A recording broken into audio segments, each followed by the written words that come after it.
gente bonita, gente bonita, gente charmosa, gente cheirosa da segunda série do ensino médio. Sejam todas muito bem-vindos, todos muito bem-vindos, as professoras, os professores, as estudantes, os estudantes, nossas funcionárias, funcionários responsáveis que acompanham a nossa programação aqui no Centro de Mídias da Educação do Estado de São Paulo. Eu sou a professora Maria Fernanda, este é o meu sinal. Eu sou uma mulher de pele branca, olhos castanhos, cabelos ruivos e hoje eu estou vestindo uma calça preta, uma camiseta rosa com alguns detalhes brancos e um casaco de lã em tom vinho. É um grande prazer, uma grande honra e alegria, como sempre, estar com todas e todos vocês e também hoje ao lado das nossas queridas intérpretes de Libras. Aqui na nossa tela a gente tem a Kátia conosco. E na segunda metade da aula teremos a Janaína, então sejam sempre muito bem-vindas, obrigada pelo trabalho parceiro de sempre. A gente vai começando agora mais uma aula do componente Ciência, Tecnologia e Ética. Então, para aqueles esquecidos de plantão, né? Professor, esse componente faz parte de qual aprofundamento? Superar desafios ed-humanas. E de qual unidade curricular? Bom, a gente está fazendo agora esse percurso da unidade curricular número 1, né? Que se chama No Mundo, Tudo Está Interligado. Como vocês já sabem, em todas as aulas do nosso componente, a gente mobiliza uma habilidade de formação geral básica, que é fundamentalmente a mesma durante todo o nosso curso, e ela nos propõe, né, elaborar hipóteses, selecionar evidências e compor argumentos relativos a processos políticos, econômicos, sociais, ambientais, culturais e epistemológicos. Quando a gente fala em processos epistemológicos, a gente está falando em processos relativos à própria natureza do conhecimento humano, né? Então, essa elaboração de hipóteses, ela tem que ter por base, ao longo do nosso curso, a sistematização de dados e informações que a gente vai obtendo de diferentes naturezas. Então, de expressões artísticas, de textos filosóficos e sociológicos, de documentos históricos e geográficos, de gráficos, mapas, tabelas, tradições orais, entre outros. E, tendo dito então a nossa habilidade aqui, que a gente mobiliza nessa aula de hoje, a gente começa fazendo uma breve recapitulação do que a gente conversou então no nosso último encontro.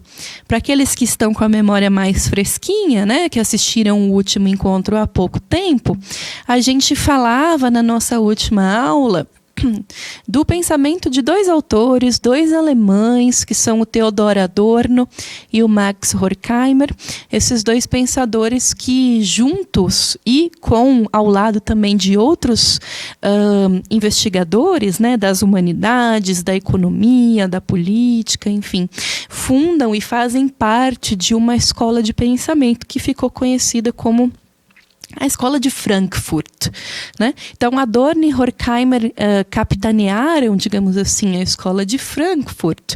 E na nossa última aula, a gente tentou um pouco destrinchar o pensamento desses dois autores dentro de uma obra específica, que era essa obra escrita a quatro mãos, né, por esses dois autores, A Dialética do Esclarecimento. Quando a gente começou a falar em dialética do esclarecimento, a gente lembrou que a primeira coisa que a gente tinha que fazer antes de tratar dessa obra e do que vai nessa obra, a gente tinha que entender, afinal de contas, o que é que eles estavam chamando de esclarecimento. Não é? Porque se eles vão escrever uma obra, né, tratando da dialética, dos movimentos, do esclarecimento ao longo da história, a gente precisa entender, afinal de contas, o que é esse tal aí de esclarecimento, né? Esse conceito que está sendo mobilizado por esses autores. E aí a gente tinha feito o seguinte, a gente tinha recorrido, primeiramente, a um dicionário de filosofia, escrito por um professor brasileiro de filosofia, o professor Oswaldo Giacoia, né? que contou para a gente a definição de razão. Então ele disse assim, olha, a gente pode entender como razão a mente, o intelecto, a faculdade, ou seja, a capacidade de conhecimento, né? O fundamento, a causa, o sentido de algo, tudo isso a gente pode colocar dentro de um guarda-chuva chamado razão. Aí a gente deu um passinho além e se perguntou o que é esclarecimento e o que esse conceito, né, esclarecimento, tem a ver com a definição de razão. Então, a gente tinha visto, né, o que é este conceito de esclarecimento, que é a ação humana, o desejo humano de livrar a humanidade do medo e de investi-la, de instituí-la, de colocá-la na posição de dominante ou de senhora em relação à natureza e às coisas do mundo. Então, que relação há entre a razão e o esclarecimento? A gente pode pensar que a razão é o fundamento do esclarecimento, de uma tal forma que não há esclarecimento sem que haja razão. As duas andam juntas, pareadas, né? Mas o esclarecimento vai para um pouco além do que propõe a razão, né? O Adorno e o Horkheimer vão explicar o esclarecimento não apenas como essa faculdade de conhecer, de entender a causa, o sentido do mundo e das coisas que estão ao nosso redor, mas também por uma certa vontade, um certo desejo de dominação. Então, é o compreender, é o conhecer, mas é o compreender e o conhecer aliados a um desejo muito grande, quase instintivo, de dominar a natureza e seus processos. Por quê? Porque, dizem Adorno e Horkheimer, durante muito tempo, a humanidade viveu absolutamente assombrada pelos fenômenos da natureza e pelo fato de que nós não os conhecíamos, não os compreendíamos, não sabíamos de onde vinham e nem como poderiam ser controlados, se é que poderiam ser controlados, de uma tal forma que, durante muito tempo, a natureza pareceu-nos uma força absolutamente misteriosa, incognoscível, né? E a gente chega num dado momento histórico que Adorno e Horkheimer localizam muito em grande medida ali na modernidade, né, com a concepção da ciência moderna, mas cujas origens remontam até mesmo antes disso, né, que é um momento em que a natureza vai se desvelando como cada vez mais compreensível, como cada vez mais passível de dominação pelo saber. Quanto mais conhecêssemos a natureza, seus processos, seus materiais, suas razões, tanto mais poderíamos dominá-la.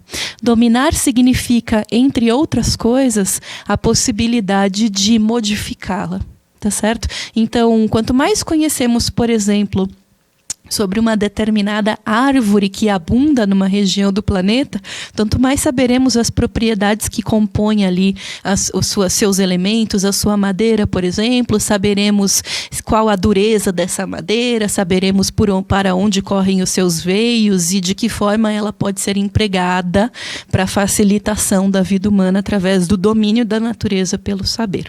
Tá certo? Então, é o conhecer, é o compreender, mas também para dominar, para transformar e para controlar.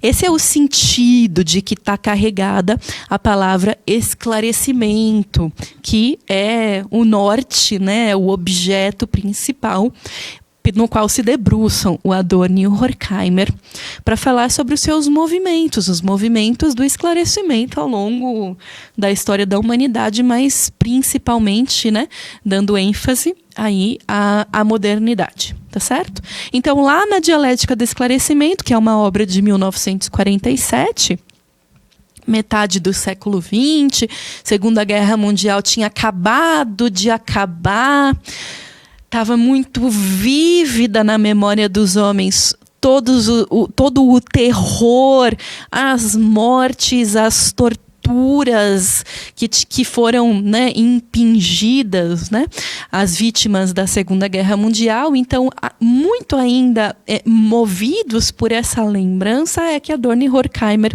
escrevem essa obra Dialética do Esclarecimento, em que eles fazem um diagnóstico que é central. E a gente precisa comprar esse diagnóstico se a gente quiser entender o que eles estão defendendo nesse livro.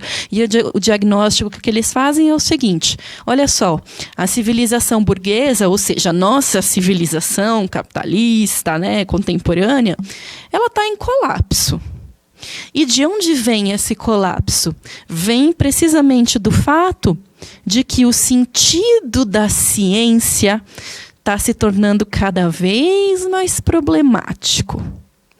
E aí vocês devem estar se perguntando assim: tá, professora, eu até entendi esse diagnóstico dos autores, mas assim, o que significa em termos práticos, né, afirmar que o sentido da ciência está se tornando cada vez mais problemático na modernidade? Vamos lembrar, pessoal, que essa é uma obra que está muito tocada pelos horrores da Segunda Guerra Mundial e na qual o Horkheimer e Adorno colocam uma questão central, que é a seguinte: por que será que as ciências e as tecnologias, em vez de serem mobilizadas globalmente para solucionar problemas históricos, como a fome, como as violências, como os conflitos étnicos, como uma série de coisas, por que será que, em vez de ser utilizada para tentar mitigar ou mesmo solucionar esses problemas em esfera global, na verdade, diagnosticam os autores, ela está sendo mobilizada para causar sofrimento, para causar agruras, para matar, para torturar, para se viciar o corpo humano mesmo, né? Então, eles estão dizendo assim: olha, a única explicação que a gente tem para isso não é nenhuma explicação, é um diagnóstico mesmo, está se tornando problemático o sentido da ciência. E isso está levando a civilização burguesa a um colapso, né? Bom, para a gente comprar esse diagnóstico dos autores, a gente precisa partir de uma premissa, que é a seguinte: existe um entrelaçamento, né, um casamento, digamos assim, entre a racionalidade humana e a realidade, de uma tal forma que a gente só compreende a realidade a partir da nossa racionalidade. Além de um outro entrelaçamento fundamental, que é esse entrelaçamento inseparável, segundo os autores, da natureza e da dominação humana da natureza. Se a gente compra esse entrelaçamento que os autores defendem como existente da natureza e da dominação humana por parte da natureza, a gente entende, né, o diagnóstico de que eles partem no seu livro, que é o seguinte: a Terra, o planeta Terra, quando totalmente esclarecida, se revela calamitosa, segundo os autores. Então, eles estão dizendo o seguinte: quanto mais a gente conhece, quanto mais a gente compreende, quanto mais a gente domina e controla a natureza, tanto mais calamidades nós somos capazes de gerar e estamos fazendo. Vide Segunda Guerra Mundial, vide Primeira Guerra Mundial, vide Hiroshima e Nagasaki, vide uma série de eventos que nos comprovam o quanto que a humanidade, quanto mais controla a natureza, tanto mais calamidades comete em nome desse controle. Tá certo? Bom, esse controle, pessoal, que a humanidade sempre desejou obter, né, da natureza, não é um controle aleatório. Ele faz parte, colocam os autores, de um certo programa que eles chamam de programa de pauta, né, de desencantamento do mundo. O que significa falar em desencantamento do mundo? Sinônimo aí de desmagificação do mundo, né? Para utilizar aí uma outra terminologia, né? Mas tem significados semelhantes, desencantar e desmagificar, tem a ver, então, com ir construindo gradualmente, processualmente, uma certa visão de mundo na qual não cabem mais explicações míticas, superstições, crenças não fundadas em provas reais, tá certo? Então tem a ver com começar a enxergar e encarar o mundo como uma espécie de cálculo matemático, né? Que a gente pode até não entender num princípio, pode parecer enigmático e tal, mas conforme a gente se debruça sobre esse cálculo, a gente vai entender. No fundo, o programa de desencantamento do mundo, colocam os autores, ele defende, né? Ele quer fazer com que todas as pessoas creiam que o mundo não é um enigma, ele é, no fundo, um cálculo matemático e que, em sendo um cálculo matemático, os cientistas seriam capazes de resolvê-lo e mostrar a sua resolução para todos nós. Né? O Weber, pessoal, um sociólogo também alemão, mas que está escrevendo um pouco antes, né, do Adorno e do Horkheimer, ele já tinha falado um pouco nessa questão do desencantamento do mundo, né? E ele dizia que o desencantamento do mundo era necessário, né, se a gente quisesse se inserir na corrente do progresso. Então, o Weber está dizendo o seguinte, vejam aí na tela: a intelectualização, a racionalização, de forma geral, não significariam necessariamente ou apenas um maior conhecimento geral das condições de vida, mas significariam algo diferente. O que é esse algo diferente?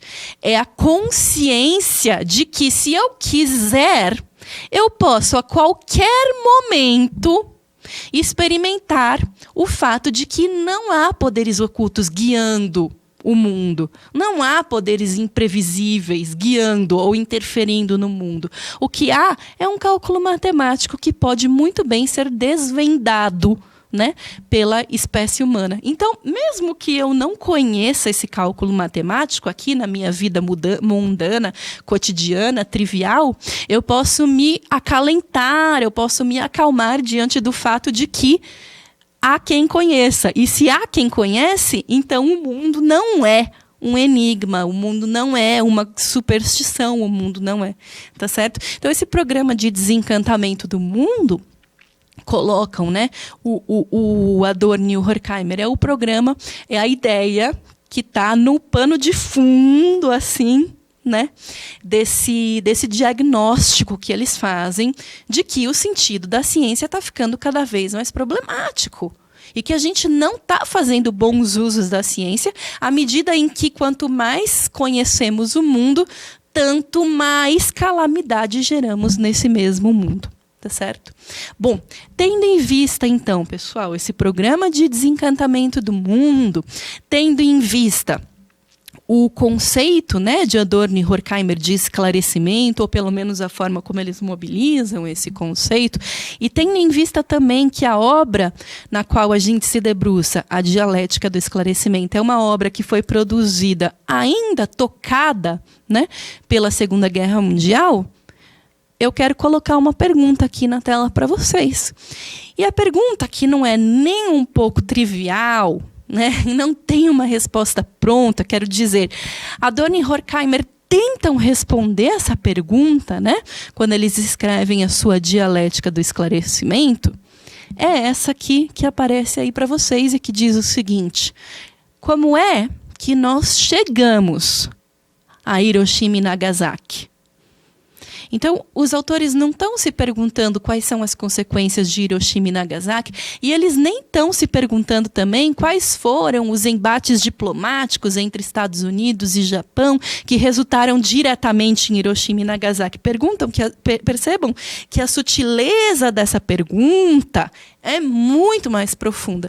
No fundo, eles não querem saber quais foram os fatores diretos que ocasionaram o bombardeio de Hiroshima e Nagasaki em 1945 pelos Estados Unidos. O que eles estão perguntando é o seguinte: como é que, historicamente, a razão humana veio sendo utilizada, veio sendo mobilizada, gradativamente desencantando o mundo, procurando dominá-lo, procurando se assenhorar dele? Como é que, no bojo de todo esse processo histórico, a gente, dá de cara no muro, né? E se depara com um horror do calibre das bombas atômicas de Hiroshima e Nagasaki. O que é esse dar de cara no muro, né? A gente achar, por exemplo, durante o Iluminismo, que começa lá no 17, né, na Europa, esse movimento, né, de valorização da razão humana, de colocação do ser humano como um ser que se diferencia grandemente de todas as outras espécies animais no mundo, programa de enciclopedização dos conhecimentos, né? Como é que a gente sai desse iluminismo tão confiante, que valoriza tanto o potencial humano? Como é que a gente sai disso e vai caminhando na história, e a gente dá num muro como Hiroshima e Nagasaki, ou num muro como, por exemplo, num muro, por exemplo, como o nazismo e o fascismo no século XX, né? O que os autores vão dizer para a gente é o seguinte: considerando que desde o Iluminismo, né, tempos em que há um aumento cada vez maior das técnicas, dos saberes e das tecnologias, né? Considerando que a gente vive esses tempos desde o Iluminismo, então, por que ao invés de desaparecerem os conflitos e encontrarem-se soluções para esses problemas, por que se tem cada vez mais a impressão de que as coisas pioram a cada dia? Essa é a pergunta que guia esses autores, né? E aí a gente vai fazer uma parte aqui na nossa aula para a gente ter o nosso momento Libras. Eu vou pedir a gentileza da nossa querida intérprete, a Janaína, ensinar a gente o sinal em Libras, que é a nossa língua brasileira de sinais, língua oficial do nosso país, ao lado da língua portuguesa, né? O nosso sinal para o termo iluminismo. Vamos lá, Jana?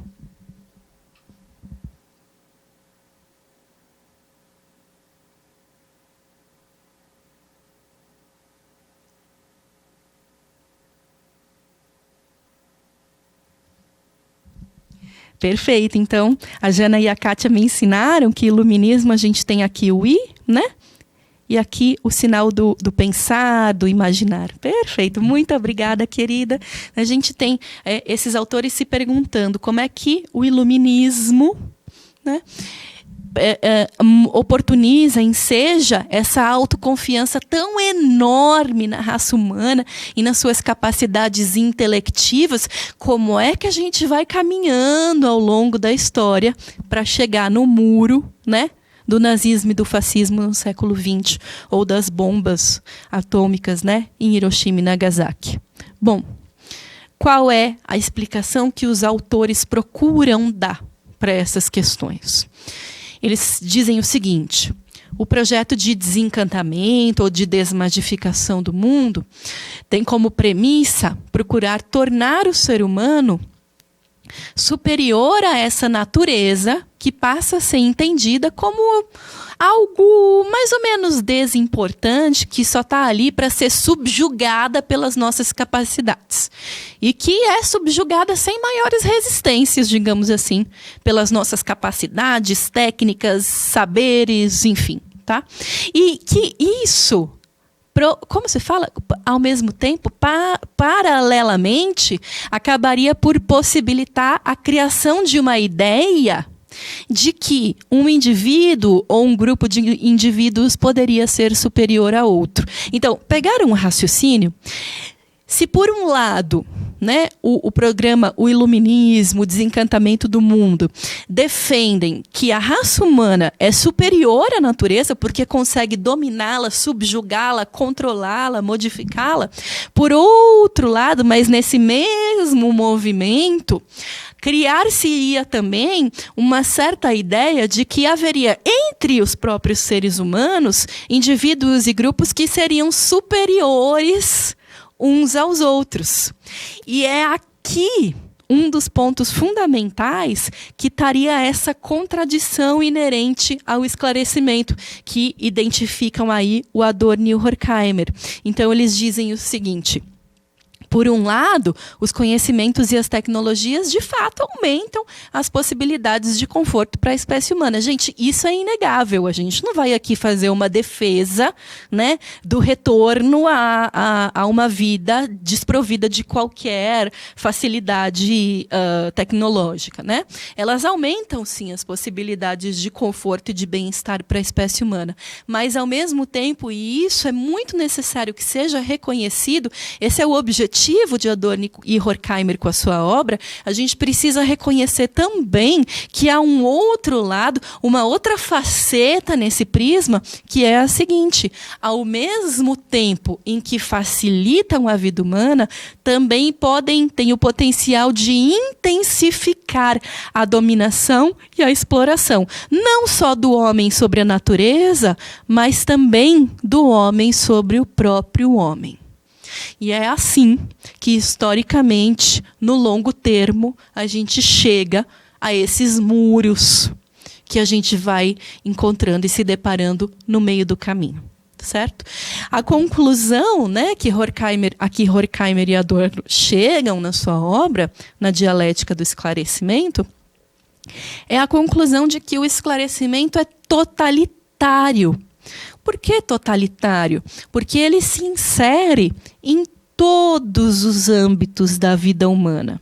Então, esse programa de desencantamento, de desmagificação do mundo, ele não se refere, pessoal, só a determinadas vertentes ou a determinadas partes e âmbitos da vida humana, mas ele almeja, objetiva, enquanto programa, colocar-se como dominante em todos os âmbitos da vida humana, seja do ponto de vista profissional, pessoal, acadêmico, religioso, né, na medida em que as religiões não fazem parte desse programa desmagificante, né? Mas todos os âmbitos da vida humana seriam regidos e estariam contidos por esse programa de desencantamento do mundo. Por isso que ele é definido pelo Adorno e pelo Horkheimer como totalitário. Não à toa, é precisamente ele que dá origem aos totalitarismos do século XX, como o nazismo e o fascismo, por exemplo. Certo? A gente vai, então, se encaminhando para o final do nosso encontro de hoje. Eu deixo algumas sugestões para aqueles e aquelas que quiserem se aprofundar, porque se interessarem especialmente por esse tema. Então, fica a sugestão de um filme, Hiroshima, Meu Amor, do Alain Resnais. É um filme da década de 50, que conta a história de alguns personagens localizados com alguns traumas, né, advindos da explosão da bomba em Hiroshima, e 2 textos, um do jornal Opção e outro do Le Monde Diplomatique, que falam sobre algumas experiências, né, do Holocausto nazista na Alemanha. E, como de praxe, deixo para vocês também o roteiro do estudante, com uma sugestão de atividade para que vocês desenvolvam em grupos na sala de aula, e que, dessa vez, propõe o seguinte: debatam, né, para responder a essa questão. Considerando a teoria de Adorno e de Horkheimer sobre o esclarecimento, respondam: será que há limites para o esclarecimento humano? E aí, de antemão, eu já digo para vocês que existem algumas possibilidades de responder a essa questão, mas que algumas são mais acertadas e mais adequadas, considerando o pensamento dos autores que a gente está mobilizando aqui agora nessa aula. Então, vamos tentar responder a essa questão, sempre levando em consideração, né, o pensamento do Adorno e do Horkheimer e o seu conceito de esclarecimento, tá? Para a gente se debruçar, debater e oferecer uma resposta a essa pergunta. Então, me despeço de todas e todos vocês com muito, muito carinho. Estaremos juntas e juntos brevemente. Não deixem de avaliar a aula de hoje. A gente se vê na próxima aula. Um grande, grande beijo a todas e todos. Tchau, tchau.